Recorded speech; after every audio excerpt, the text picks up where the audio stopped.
حکایت تاجر و مرد حمال.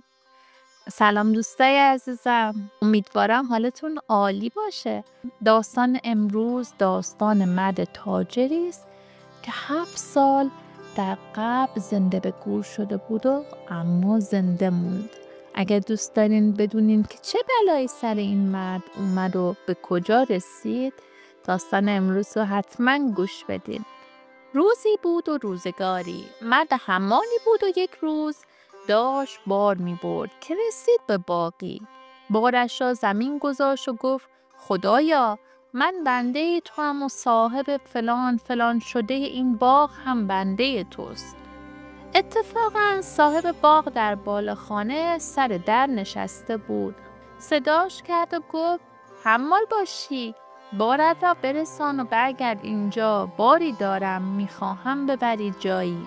حمال رفت و برگشت پیش صاحب باغ.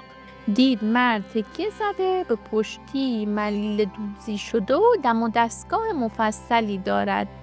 گفت بارتان کجاست؟ صاحب باغ گفت من از تو خوشم آمده، میخواهم سرگذشت خودم را برایت تعریف کنم. هر قدر هم تا شب کاسبی میکردی من میدهم، بنشین و گوش ده. دستور داد قلیانی برای حمال باشی آوردن و او شروع کرد به کشیدن.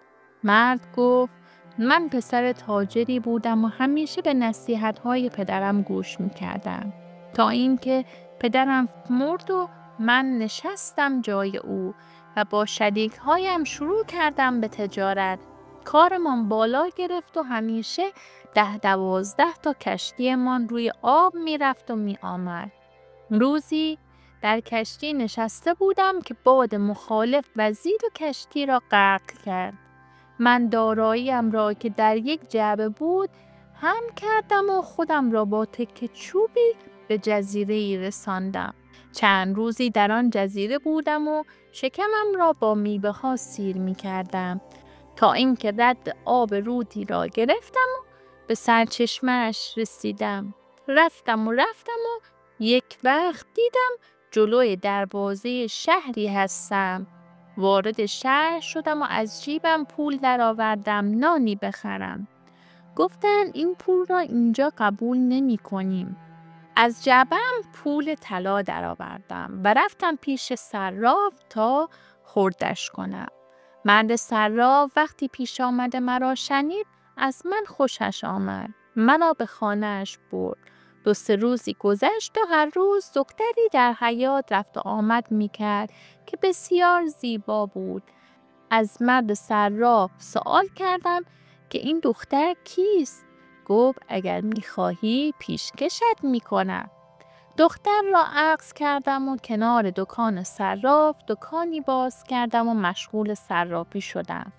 بعد از مدتی فهمیدم که در این شهر هم مرد یا زنی بمیرد همسرش را با یک کوزه آب و یک سفره نان می اندازند در چاهی. روزی از زنم پرسیدم در شهر شما اگر کسی زن بگیرد می تواند زنش را با خود به شهر دیگری ببرد؟ گفت نه. گفتم در شهر شما طلاق هم هست؟ گفت نه هرگز. دیدم بد جایی گیر افتادم. بعد از مدتی زنم مرد و او را خاک کردند و من را هم با یک کوزه آب و یک سفره نان در همان چاه انداختند. هر چه التماس کردم فایده ای نکرد.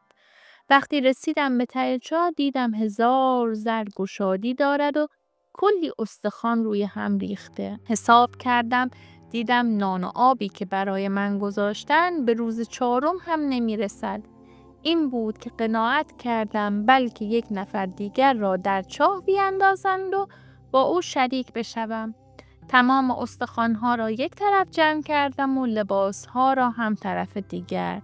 بعد از 2 روز یک نفر را انداختم پایین. بیچاره از ترس مرد. خلاصه 7 سال ته چاه بودم و مرده‌خوری می‌کردم.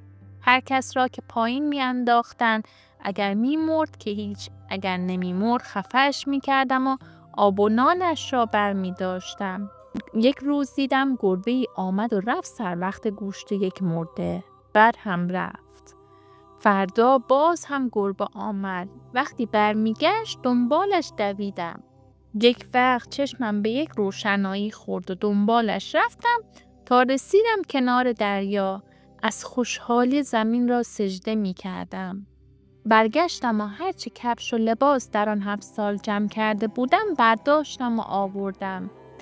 2 شبانه روز کنار دریا نشستم تا اینکه دیدم یک کشتی می آید. وقتی جلوتر آمد دیدم از کشتی‌های خودم است. سوار شدم و آمدم و تمام لباس‌های مرده ها را فروختم. در این 9 سال هم که نبودم شاگردان و میرزاها همه درآمد مرا جمع کرده بودند و این باغ را 25 روز است که خریدم. آری ای حمال، مقصودم این است که تا رنج نبری و تلاش نکنی مالدار نخواهی شد.